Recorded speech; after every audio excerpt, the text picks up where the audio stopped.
#NepoKids, #GenZ protest. గత 6 రోజులుగా ఈ పేర్లు వినని వాళ్ళు లేరు. నేపాల్ గవర్నమెంట్ పిలుస్తున్న సో కాల్ జెన్జీ కిడ్స్ వాళ్ళకి కావాల్సింది సాధించారు. ఈ ప్రాసెస్ లో రోడ్లు ఎక్కారు, పొలిటీషియన్స్ బంగ్లార్లు, పార్లమెంట్ ని ధ్వంసం చేశారు. కానీ ఎట్టకేలకి నేపాల్ సుప్రీంకోర్టుతో వాళ్ళకి కావాల్సిన సమాధానాన్ని తెచ్చుకున్నారు. Yes, a new government is going to form in Nepal. ఇది లేటెస్ట్ న్యూస్. కానీ అసలైన స్టోరీ ఏంటో నెక్స్ట్ ఫ్యూ మినిట్స్ లో నేను మీకు చెప్తాను. నేపాల్లో గత వారం నుండి మారణ హోమం జరుగుతుంది. కానీ ఇక్కడ అంటుకున్న సెగ మాత్రం ఇప్పుడుది కాదు. 20 years క్రితమే ఇది మొదలైంది. 20 years బ్యాక్ నేపాల్లో లోకాంతర ఆందోళన జరిగింది.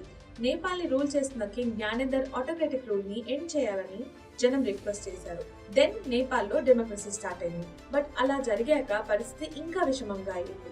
2008 నుండి ఇప్పటి వరకు నేపాల్లో 14 గవర్నమెంట్స్ చేంజ్ అయ్యాయి. ఒక్క గవర్నమెంట్ కూడా 5 years టర్మ్ ని కంప్లీట్ గా రూల్ చేయలేదు.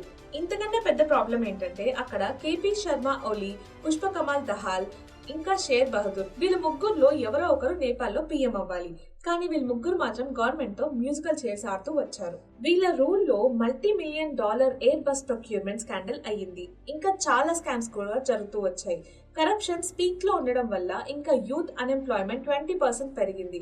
ఇందువల్ల ఎవ్రీడే డైలీ బేసిస్ వర్క్ కోసం 2000 మెంబర్స్ యూత్ దేశం నుండి బయటికి వచ్చి మరీ వర్క్ చేస్తున్నారు. దీన్ని ఇంకా ఎలా అయినా ఆపాలని 2020 పాండమిక్ టైంలో కూడా Nepal citizens Nepal miss management ని ఇంకా బేర్ చేయలేక ఇనఫ్ ఇస్ ఇనఫ్ క్యాంపెయిన్ చేశారు. 2022లో కూడా మళ్ళీ నో నాట్ అగైన్ ప్రొటెస్ట్ చేశారు. ఇప్పుడు మళ్ళీ 2025 సెప్టెంబర్ లో ఫ్రస్ట్రేటెడ్ యూత్ #NepoKids అనే ప్రొటెస్ట్ ని స్టార్ట్ చేసి పొలిటీషియన్స్ కిడ్స్ లగ్జరియస్ లైఫ్ ని ఎక్స్పోజ్ చేస్తున్నారు. వాళ్ళు లీడ్ చేస్తున్న లైఫ్ స్టైల్ మనీ మొత్తం పొలిటీషియన్స్ కరప్షన్ నుండి వచ్చిన మనీ అనే ఆరోపణలు చేస్తూ ప్రొటెస్ట్ చేస్తూ ఇంకా సోషల్ మీడియాలో హల్చల్ చేయడం మొదలు పెట్టారు.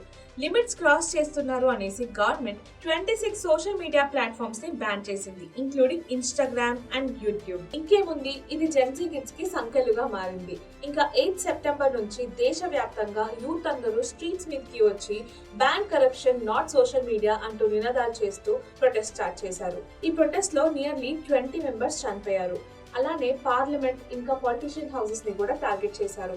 సో నెక్స్ట్ 24 hours లో పీఎం కేపీ శర్మ ఓలీ రిజైన్ చేశారు. ఇదిలా ఉండగా ఇంకొంతమంది యూత్ మాత్రం తమకి ఓలీ లాంటి పీఎం కాదు, మోడీజీ లాంటి పీఎం కావాలని ఒక ఇండియన్ న్యూస్ రిపోర్టర్ తో అన్నారు. So like this, Nepal Supreme Court gave a judgment that new government is going to form in Nepal soon.